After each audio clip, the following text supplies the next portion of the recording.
شمائلہ اور چالاک بھیڑیا۔ کسی دور دراز ملک میں ایک ننھی منھی لڑکی اپنی امی کے ساتھ رہا کرتی تھی۔ ان کا گھر جنگل کے قریب ہی ایک چھوٹے سے گاؤں میں تھا۔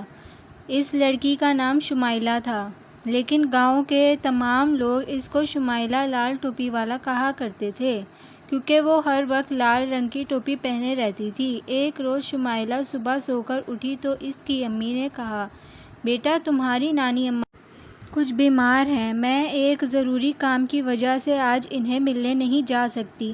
ایسا کرو تم جا کر اپنی نانی اماں کی خیریت دریافت کر آؤ، اور اس ٹوکری میں نے ان کے لیے کچھ پھل رکھ دیے ہیں، یہ ان کو دے آؤ۔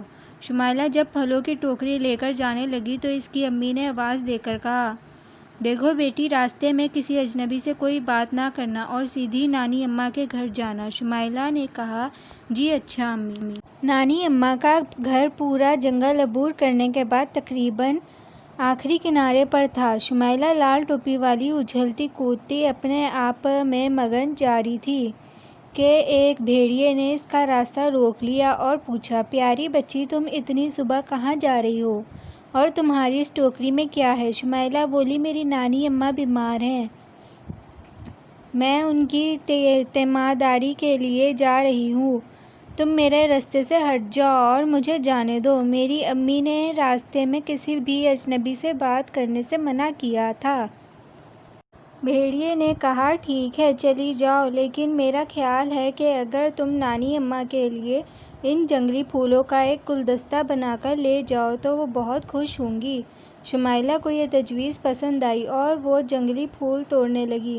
بھیڑیا بھاگم بھاگ نانی اماں کے دروازے پر پہنچا اور دروازے پر ہلکی سی دستک دی۔ اندر سے نانی اماں نے پوچھا، کون ہے؟ چالاک بھیڑیے نے آواز بدل کر کہا، یہ میں ہوں نانی اماں، شمائلہ لال ٹوپی والی۔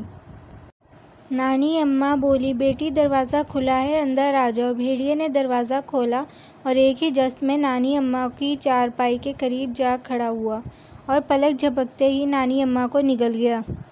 اب اس کی نانی اماں کے کپڑے پہننے اور ان کا کمبل اوڑھ کر بستر پر لیٹ گیا۔ کچھ دیر گزری تھی کہ شمائلہ وہاں آ پہنچی۔ شمائلہ نے دروازے پر دستک دی تو چالاک بھیڑیے نے نانی اماں کی آواز کی نقل کرتے ہوئے پوچھا، کون ہے؟ شمائلہ بولی، یہ میں ہوں نانی اماں، شمائلہ لال ٹوپی والی۔ بھیڑیے نے نانی اماں کی آواز میں کہا، اندر آ جاؤ، دروازے کو کنڈی نہیں لگی ہے۔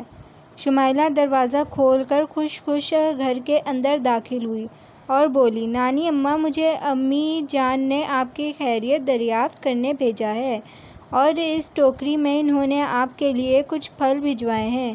بات کرتے کرتے شمائلہ کی نظر جب نانی اماں پر پڑی تو حیرت زدہ ہو کر پوچھنے لگی، آپ کے کانوں کو کیا ہوا ہے؟ یہ اتنے بڑے کیوں ہیں؟ بھیڑیے نے کہا، بیٹی تمہیں دیکھ کر بہت خوشی ہو رہی ہے، ذرا میرے قریب تو آؤ۔ شمائلہ نے بیڈ کے قریب آتے ہوئے کہا، اوہ نانی اماں، آپ کی آنکھیں اس قدر بڑی کیسے ہو گئیں؟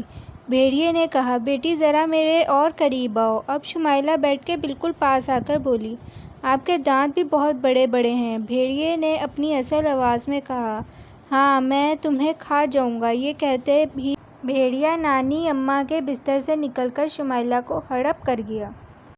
شمائلہ اور نانی کو کھا کر بھیڑیا ایسی جھونپڑی میں لیٹ کر سو گیا۔ ادھر ایک لکڑہارا جنگل میں لکڑیاں کاٹنے جا رہا تھا۔ اچانک اسے یاد آیا کہ بوڑھی نانی اماں کافی دن سے بیمار ہیں۔ لکڑہارے نے سوچا، کیوں نہ میں جنگل میں لکڑیاں کاٹنے سے پہلے نانی اماں کو ملتا جاؤں۔ یہ سوچ کر وہ نانی اماں کے گھر جا پہنچا۔ وہاں اس نے دیکھا کہ نانی اماں کے بستر پر ایک نہایت خونخوار قسم کا بھیڑیا سو رہا ہے، جبکہ وہ خود گھر میں نہیں ہے۔ بھیڑیے کا پھولا ہوا پیٹ دیکھ کر لکڑہارا سمجھ گیا کہ نانی اماں کو بھیڑیا کھا گیا ہے۔ اس نے تیزی سے لکڑیاں کاٹنے والا کلہاڑا نکالا اور ایک ہی بار میں بھیڑیے کے 2 ٹکڑے کر دیے۔ بھیڑیے کا پیٹ پھٹتے ہی نانی اماں اور شمائلہ باہر آ گریں۔ لکڑہارا یہ دیکھ کر بہت خوش ہوا کہ دونوں صحیح سلامت تھیں۔ شمائلہ اور اس کی نانی نے لکڑہارے کا شکریہ ادا کیا اور شمائلہ خوش خوش اپنے گھر واپس روانہ ہو گئی، لیکن اس دن کے بعد کبھی شمائلہ نے کسی اجنبی سے بات نہ کی۔